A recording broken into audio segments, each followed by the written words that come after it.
दिल्ली में शराब घोटाला मामले में राजनीति जारी, बीजेपी के स्टिंग पर मनीष सिसोदिया की चुनौती, कहा सीबीआई जांच कराकर मुझे गिरफ्तार करे। किसी भी आदिवासी को उनके अधिकार से वंचित नहीं होने दूंगी, छत्तीसगढ़ की राज्यपाल अनुसुईया उइके का बड़ा बयान, कहा जब से आई हूं सुन रही हूं आदिवासियों की समस्याएं।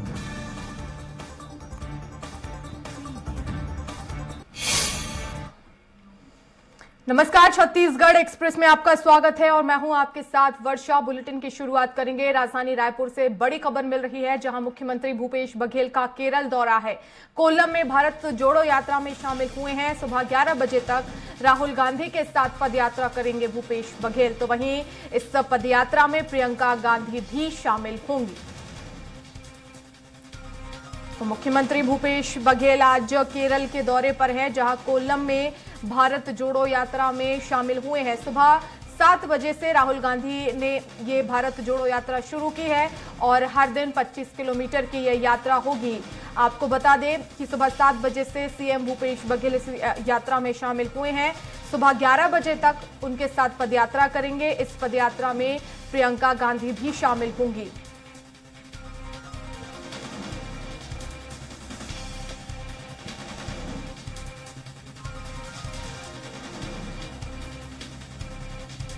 और ज्यादा जानकारी के लिए संवाददाता दिलीप साहू हमारे साथ लाइव जुड़ गए हैं। दिलीप, क्या अपडेट? जी वर्षा, बता दें कि कांग्रेस की भारत जोड़ो जो यात्रा है वो 7 सितंबर से शुरू हुई थी। आज 10वां दिन है और इस यात्रा की शुरुआत कन्याकुमारी से हुई थी। अब तक 150 किलोमीटर की यात्रा हो चुकी है और कल तिरुवनंतपुरम से केरल के कोल्लम पहुंची थी और आज कोल्लम से यात्रा की शुरुआत हुई है। पदयात्रा सुबह 7 बजे शुरू हुई, जिसमें मुख्यमंत्री भूपेश बघेल भी शामिल हुए हैं और राहुल गांधी के अलावा प्रमुख रूप से इसमें लगातार उनके साथ चलने वाले 118 और सह पदयात्री है जो अलग अलग राज्यों से है, जिसमें छत्तीसगढ़ से 6 लोग शामिल हैं। और छत्तीसगढ़ के प्रदेश अध्यक्ष मोहन मरकाम, टीएस सिंहदेव सहित तमाम नेता बीच बीच में शामिल होते रहे हैं। मुख्यमंत्री भूपेश बघेल भी जब कन्याकुमारी से यात्रा की शुभारंभ हुई थी तो दूसरे दिन इस पदयात्रा में शामिल हुए थे, वहां आम सभा में शामिल हुए थे। आज फिर से 10वें दिन फिर से शामिल हो रहे हैं और लगातार जिस तरह से कांग्रेस ये भारत जोड़ो यात्रा निकाली है, ये यात्रा कन्याकुमारी से लेकर कश्मीर में जाकर खत्म होगी और 150 दिनों तक चलने वाली इस यात्रा में कांग्रेस के जो तमाम नेता है राहुल गांधी के नेतृत्व में 3570 किलोमीटर की पद यात्रा तय करेंगे और रोजाना 20 से 25 किलोमीटर पद यात्रा कर रहे हैं।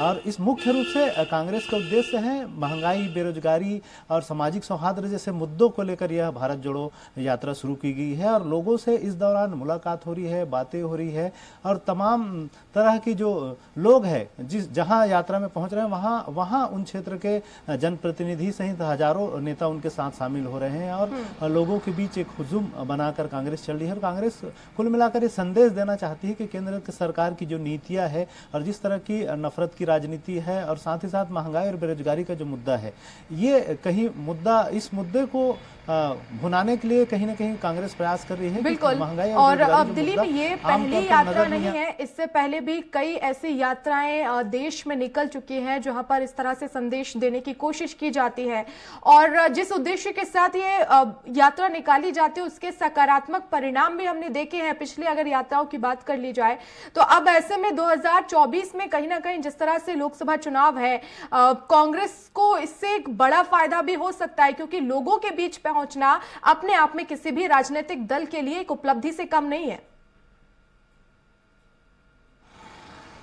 जी बिल्कुल वर्षा, बात 2003 के करें जब अटल बिहारी वाजपेयी की सरकार थी, साइनिंग इंडिया का एक मुहिम चल रहा था। उस दौरान सोनिया गांधी ने साउथ के बहुत सारे राज्यों में पदयात्रा की थी और उसका परिणाम भी आया था कि यूपीए की सरकार फिर से सत्ता में लौट आई थी। तो कहीं नहीं कि कांग्रेस की एक मुहिम है कि इस पदयात्रा के बहाने कांग्रेस का जो खोता हुआ अस्तित्व है उसको फिर से पुनः स्थापित करे, साथ ही साथ लोगों का विश्वास जीते कि यह वो पार्टी है, सबसे पुरानी पार्टी है और लगातार ये आम जनता के मुद्दों को उठाती रही है और इसके बहाने, इस यात्रा के बहाने वो कांग्रेस संगठन के साथ भी लोगों को जोड़ेंगे और साथ ही साथ जो इनके सहयोगी दल है उनको बीच भी एक संदेश देने का प्रयास करेंगे कि किस तरह से कांग्रेस ये पद यात्रा के बहाने न सिर्फ लोगों को, जनता को अपने साथ जोड़ी है, साथ ही सहयोगी दलों को भी साथ में लेकर चलने का प्रयास करेगी ताकि आने वाले समय में 2024 का जो चुनाव होगा, लोकसभा का चुनाव, ये एक चुनौती पेश करेंगे क्योंकि सत्ता पक्ष अभी बहुत मजबूत है।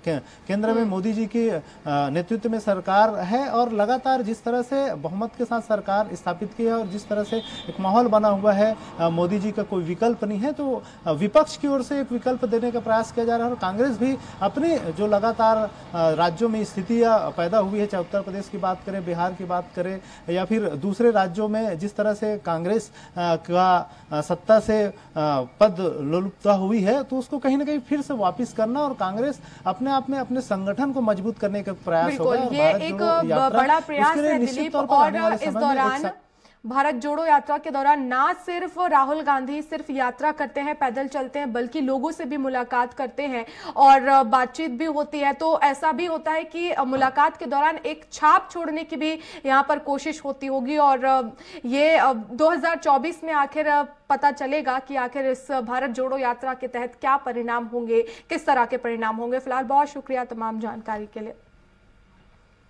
और केंद्र सरकार ने अनुसूचित जनजाति में शामिल होने के लिए सालों से संघर्ष कर रही छत्तीसगढ़ की 12 जातीय समूहों को बड़ी राहत दी है। प्रधानमंत्री नरेंद्र मोदी की अगुवाई में केंद्रीय कैबिनेट ने इन समुदायों को अनुसूचित जनजाति की सूची में शामिल करने के संशोधन विधेयक के प्रारूप को मंजूरी दे दी है। केंद्र सरकार के इस फैसले के बाद बीजेपी और कांग्रेस के बीच श्रेय लेने के लिए राजनीति भी शुरू हो गई है। देखिए इस रिपोर्ट में। केंद्र सरकार ने जिन 12 समुदाय को अनुसूचित जनजाति के लिए प्रस्तावित किया है, उसमें भारिया भूमिया के पर्याय के रूप में भुइया, भुइया, भूया नाम के अंग्रेजी संस्करण को बिना बदलाव किए भरिया के रूप में भारिया का सुधार किया गया है। वही पांडो के साथ पंडो, पांडो, पंडो और धनवार के पर्याय के रूप में धुनहार, धुनवार को भी सम्मिलित किया जा रहा है। गदवा और गोंड के साथ गोंड को भी शामिल किया जाएगा। वही कोंद के साथ कोद और कोडाकू के साथ कोडाकू शामिल होगा। नगेसिया, नागासिया के पर्याय के रूप में किसान और धनगढ़ के बदले रूप धांगड़ को भी अनुसूचित जनजाति का दर्जा मिल जाएगा। इनमें से अधिकतर समुदायों के जाति नाम में मात्राओं की भिन्नता होना बड़ा सिरदर्द बना हुआ था। मात्रा की गलती से ऐसे हजारों लोगों को अनुसूचित जनजाति का प्रमाण पत्र जारी नहीं हो पा रहा था। इस मामले में भाजपा के सभी आदिवासी नेताओं ने रायपुर में प्रेस वार्ता कर पीएम मोदी का आभार माना। साथ ही इस मामले में कांग्रेस सरकार पर बेवजह श्रेय लेने का आरोप लगाया। प्रेस वार्ता में वरिष्ठ भाजपा नेता नंद कुमार साय, महामंत्री केदार कश्यप, पूर्व विधायक पिंकी शाह, विकास मरकाम, देवलाल ठाकुर मौजूद रहे। पूर्व मंत्री केदार कश्यप ने कहा कि 55 वर्षों तक पंच से लेकर पार्लियामेंट तक कांग्रेस की सरकार रही। कांग्रेस ने 55 वर्षों तक इन आदिवासी समुदाय को क्यों वंचित रखा? अब कांग्रेस की सरकार इसका श्रेय लेने का प्रयास कर रही है।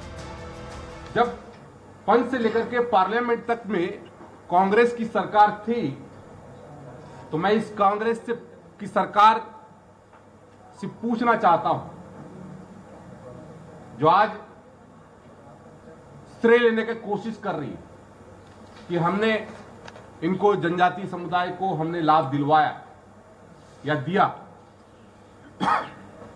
55 वर्षों में वो हमारे इन लोगों को संवैधानिक अधिकारों से क्यों वंचित रखा? कांग्रेस के संचार प्रमुख सुशील आनंद शुक्ला ने कहा कि मुख्यमंत्री भूपेश बघेल ने 11 फरवरी 2021 को इस आशय का पत्र प्रधानमंत्री को लिखा था। पूर्ववर्ती रमन सरकार पहले ही अनुशंसा की होती तो इस जाति समूह के लोग अपने संवैधानिक अधिकार से 15 साल वंचित नहीं होते। 12 जाति समूह के लोगों को अनुसूचित जाति वर्ग का दर्जा मिला है।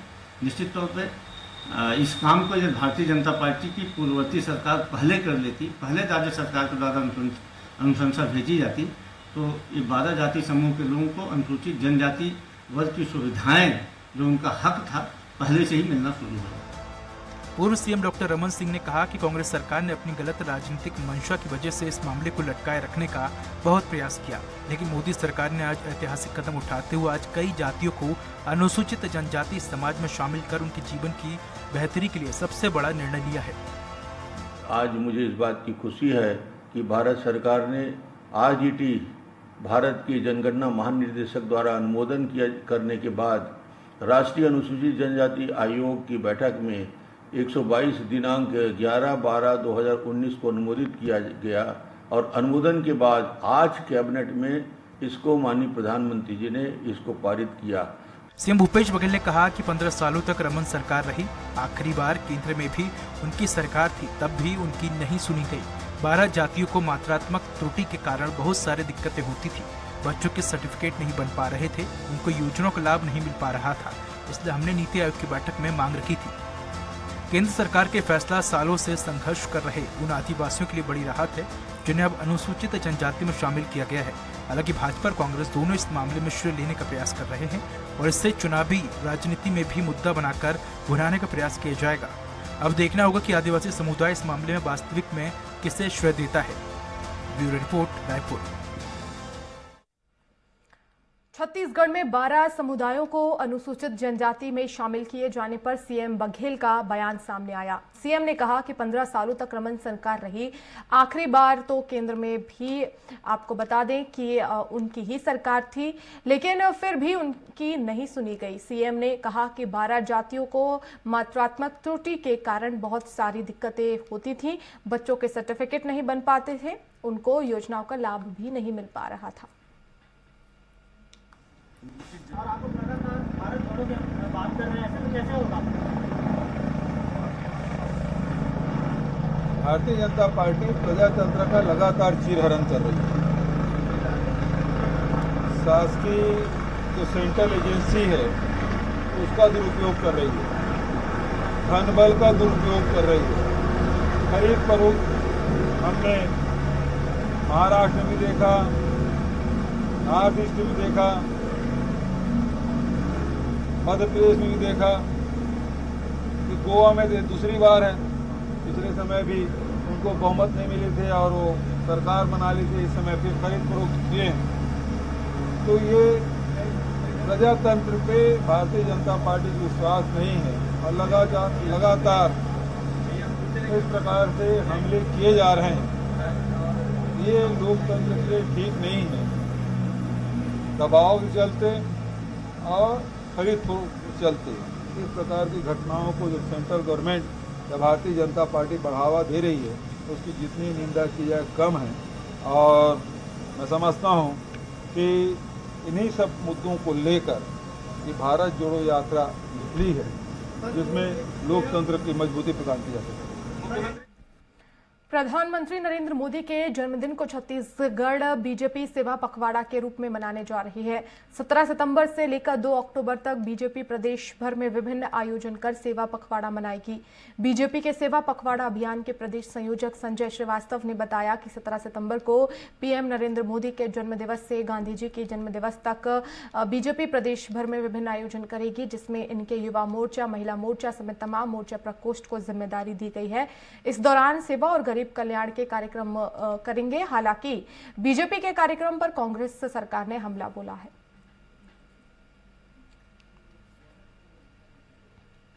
एक सेवा पखवाड़े के कार्यक्रम का निर्धारण किया गया है।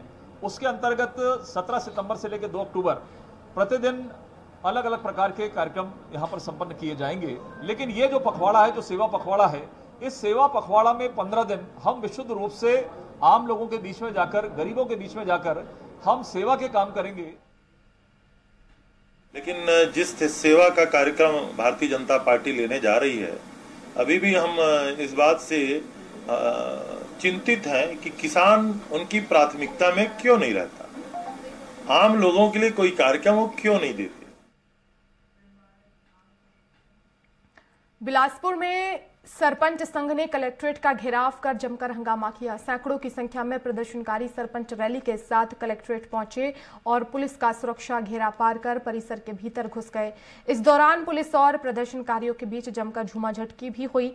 सरपंच संघ का आरोप है कि प्रदेश भर में चल रहे उनके आंदोलन को दबाने के लिए सरपंचों के खिलाफ झूठी शिकायतें की जा रही हैं और उन्हें जानबूझकर परेशान किया जा रहा है। संघ ने मामले में निष्पक्ष जांच कर दोषियों के खिलाफ कार्रवाई की मांग के साथ शिकायत पत्र कलेक्टर को सौंपा है।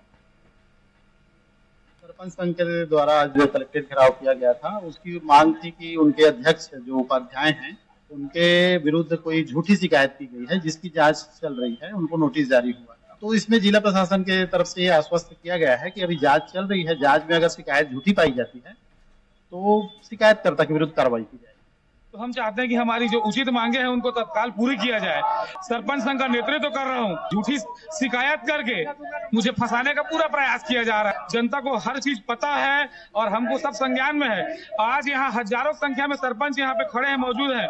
कड़ी धूप में 3-4 लोगों को चक्कर भी आ गया हमारे सरपंच प्रतिनिधियों को, धूप में खड़े खड़े। उसके बावजूद हमारे कलेक्टर साहब हमसे मिलने तक नहीं आ रहे हैं। जांजगीर चांपा में नेता प्रतिपक्ष नारायण चंदेल ने प्रेस कॉन्फ्रेंस की है और प्रेस वार्ता में उन्होंने राज्य सरकार पर निशाना साधा है। कहा है कि सरकार के गलत नीतियों के कारण प्रदेश के 300 किसान, जवान और महिलाओं ने आत्महत्या की है और इसके बाद भी सरकार की नींद नहीं खुली है। इसके साथ ही उन्होंने बीजेपी के शीर्ष नेतृत्व का नेता प्रतिपक्ष के दायित्व के लिए धन्यवाद किया। कांग्रेस सरकार की नाकामी को जन जन तक पहुंचाने बीजेपी कार्यकर्ता तैयार है। इन सारे छत्तीसगढ़ सरकार की किसान विरोधी नीतियों के कारण 537 भूमिपुत्र और अन्नदाता किसानों ने आत्महत्या किया इस भूमि पर, जो अत्यंत ही दुर्भाग्यजनक है और छत्तीसगढ़ की सरकार के लिए शर्मनाक। छत्तीसगढ़ कांग्रेस प्रभारी पीएल पुनिया 17 सितंबर को रायपुर आएंगे और वे 21 सितंबर तक हारी हुई विधानसभाओं का पीसीसी अध्यक्ष मोहन मरकाम के साथ दौरा करेंगे। कांग्रेस मीडिया विभाग के अध्यक्ष सुशील आनंद शुक्ला ने जानकारी देते हुए बताया कि हारी हुई विधानसभा सीटों में प्रदेश अध्यक्ष मोहन मरकाम के साथ पीएल पुनिया का संयुक्त दौरा होगा। अखिल भारतीय कांग्रेस कमेटी के छत्तीसगढ़ प्रभारी श्री पीएल पुनिया 17 सितंबर को 5 दिवसीय दौरे पे छत्तीसगढ़ आ रहे हैं। वे 18 तारीख को राजीव भवन में एक महत्वपूर्ण बैठक में शामिल होने के बाद भाटापारा, बलौदा बाजार, गिरोधपुरी, शिवरी नारायण, जांजगीर चांपा, बिलासपुर, मुंगेली सहित प्रदेश के अनेक स्थानों पर दौरे पर रहेंगे। सुकमा में पोलावरम पुनर्वास संक्षेप समिति ने 3 मांगों को लेकर धरना प्रदर्शन किया। समिति ने सरकार का ध्यान पोलावरम बांध बनने के चलते बन रहे खतरे पर आकर्षित करने के लिए प्रदर्शन किया। इस प्रदर्शन में बस्तर, तेलंगाना के आदिवासी नेता भी पहुंचे। ग्रामीणों के साथ कलेक्टर के नाम तहसीलदार को ज्ञापन सौंपा। बता दें कि छत्तीसगढ़ से लगे हुए सीमावर्ती राज्य आंध्र प्रदेश में कॉपर डैम बनने से कोंटा ब्लॉक के 16 से ज्यादा गांवों में खतरा मंडरा रहा है। के बारे में हाई कोर्ट में डाले हैं, केस बोल रहे हैं, तो कब केस फैसला होगा और कब हमको मुआवजा देंगे, कब हमको कहाँ से हटाएंगे। आया वाला पैसा भी अब तक नहीं दिए, 3 महीना हुआ है। अब कितना तकलीफ पा रहे हैं हम लोग जानते हैं। और ये जो बाढ़ की स्थिति बन रही है पोलावरम बांध से बन रही है, पोलावरम बांध से बांध पोलावरम सब तरफ से भी हम लोग को जमीन चाहिए, गरीब मन हम लोग बंगाल नहीं है। जितने भी अभी बाढ़ पीड़ित है ना, जिससे हमारा बहुत सारा क्षतिग्रस्त हुआ है, हमारे घर डूब गए हैं, हमारे पूरे बहुत सारा नुकसान हुआ है, जिसको लेकर हम लोगों ने आज इकट्ठा हुआ है अपने स्वयं की निजी मामले को लेकर के। और हम छत्तीसगढ़ सरकार से मांग करते हैं। अब तक हमने देखा है कि पोलावरम बांध के बारे में जब यहाँ बाढ़ से लोग प्रभावित थे, जिला प्रशासन को भी हमारा पार्टी से सवाल किया। डुबान क्षेत्र में आने वाले नागरिकों के द्वारा ज्ञापन के माध्यम से शासन के समक्ष कुछ मांग रखी गई है सर्वे वगैरह के संबंध में कि डुबान क्षेत्र के माध्यम से बसाया जाए। तो ज्ञापन ले लिया गया है और ज्ञापन के माध्यम से अपने उच्च अधिकारियों को और उच्च संस्थाओं को इसकी सूचना पहुँचाएं। पैसों का बंदरबाट देखना हो तो कवर्धा में देखा जा सकता है। जी हां, यहां राज्य सरकार ने आम लोगों को सहूलियत देने के लिए 4 करोड़ 80 लाख की लागत से 10 सिटी बसों की खरीदी की है। लेकिन आज ये बसें कबाड़ हो चुकी हैं। सभी बस शहर से बाहर ग्राम घुघरी के अटल आवास में धूल खाती पड़ी दिखाई दी हैं। हालात यह है कि ज्यादातर बसों के पहिए, इंजन, बैटरी गायब है और यही नहीं, शीशे भी टूट चुके हैं, तो वहीं सीट भी खराब हो चुकी हैं। मामला सामने आने के बाद नगर पालिका के द्वारा राज्य सरकार को फिर से बसों का मरम्मत कर संचालन के लिए राशि की मांग की जा रही है।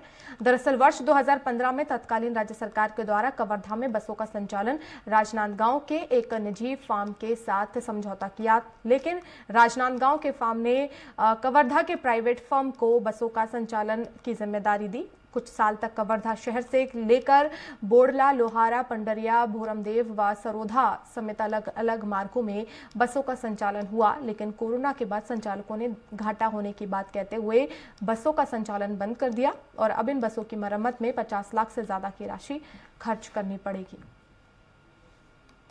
ये बताया गया है कि वो कार्रवाई सूडा स्तर में लंबित है। जैसे भी वहाँ से राशि स्वीकृत होगी, अविलंब आपको बस संचालन के लिए आपको कवर्धा कबीरधाम जिला एवं पब्लिक सोसाइटी को सौंप दी जाएगी। कितने सालों से बंद है सर? कितने सिटी बस? लगभग मुझे नहीं पता, स्थापना तो मुझे लगभग 1.5 साल हो गए, लगभग 2.5-3 साल से लंबी।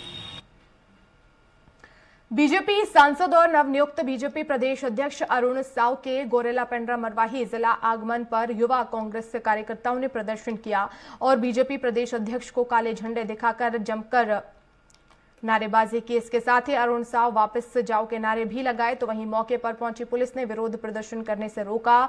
आपको बता दें कि वर्तमान में लगातार बिना किसी पूर्व सूचना के एकाएक ट्रेन बंद कर दी गई है, जिससे सिर्फ मालगाड़ी को चलाया जा रहा है, जिसको लेकर यह विरोध प्रदर्शन किया जा रहा है।